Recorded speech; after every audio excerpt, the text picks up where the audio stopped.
You're stuck in this cycle. If you keep getting injured every time you try to go back from injury, you're stuck in this exact pain cycle. Let me explain.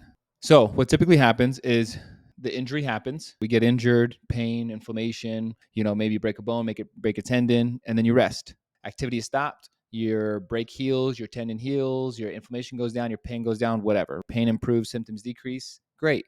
You're celebrating because you think you're in the clear. You do no rehab, you do minimal rehab that doesn't get you back to where you need to be, and then you return too soon. You go to a regular physical therapy clinic, they do some little strengthening with bands, you do some stuff, you have no pain, so you get released, or you try some stuff on your own, you have no pain, and then you try to go back. What happens is that you don't have enough strength, control, or capacity to handle the demands that sport or activity is putting on you. You go from resting to doing a little bit of work to trying to go way back to doing what you did before. So rest, a little bit of work, huge jump in activity. And so what happens is you ultimately get re-injured.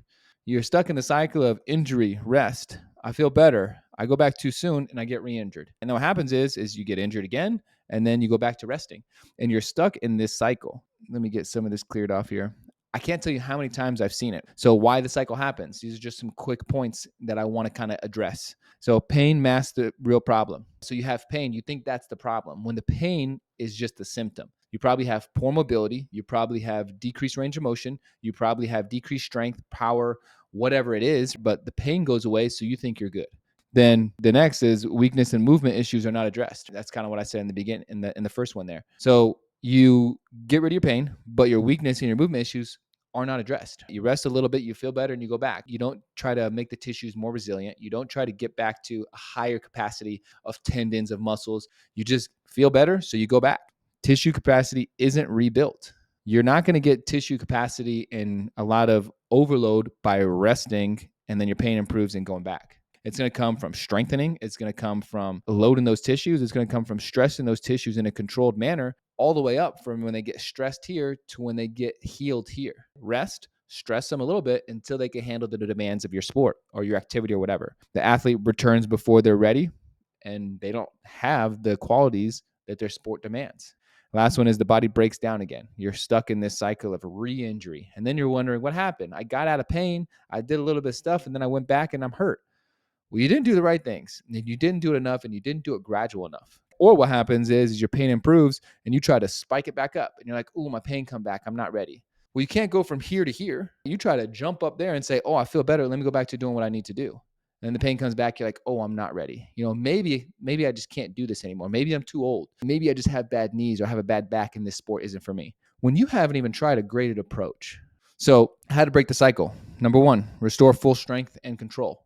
Right? You got to stress the tissues. You got to build more capacity. You got to get them gradually up to being here. Just like if you used to run marathons and you got hurt, well, you're not going to go back to running a marathon the first thing. You're going to work up to 2, 3, 4, 5, 10, 15, 20 miles before you go run a marathon again.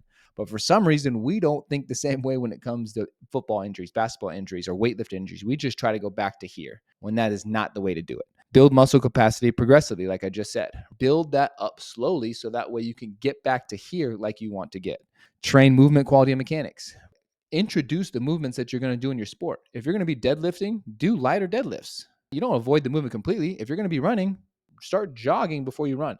If you're going to be doing volleyball, basketball that requires a lot of jumping, start doing some plyometrics, submaximal loading, submaximal jumps, depth drops, deceleration, acceleration. These are things that you want to start adding in slowly but surely until you are here again. So train movement, quality, and mechanics. Return to sport with confidence and readiness, right? So that way, when you do get back to your sport, you've already done it.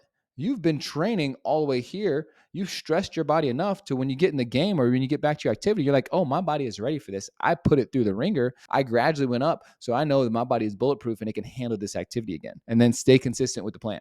Just because LeBron gets back on the court or Michael Jordan gets back on the court, they don't stop doing what they're doing. Tom Brady kept doing everything he did until he was 45, won a championship in his 40s. And so it's because he stayed consistent with the plan, the TB12 diet, right? He did the same thing every single day.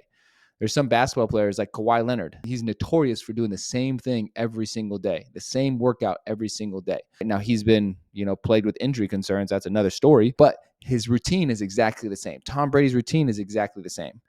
What we want to do is we don't want to just heal. That's not the goal, just healing. We want to get stronger. We want to build more resilience, and we want to get ready for what's next. We want to slowly build all the way up until our bodies are like, hey, I've done all this in practice. I've done all this in training. I know that once I get in the game, I'm ready for this level of activity because I've been doing it for weeks. I've stressed my tissues gradually. They built the capacity, they built the strength, they built the range of motion, and now they're ready for whatever the sport throws at me. This is how you break the cycle. Build capacity, and that's how you end up staying in the game in the long term. If you're doing something different, scrap it because it's not working. This is the only way to get back to 100%. If you ask any movement coaches, if you ask the highest level physical therapists, the highest level strength coaches, this is the exact thing that they do in order to break this cycle.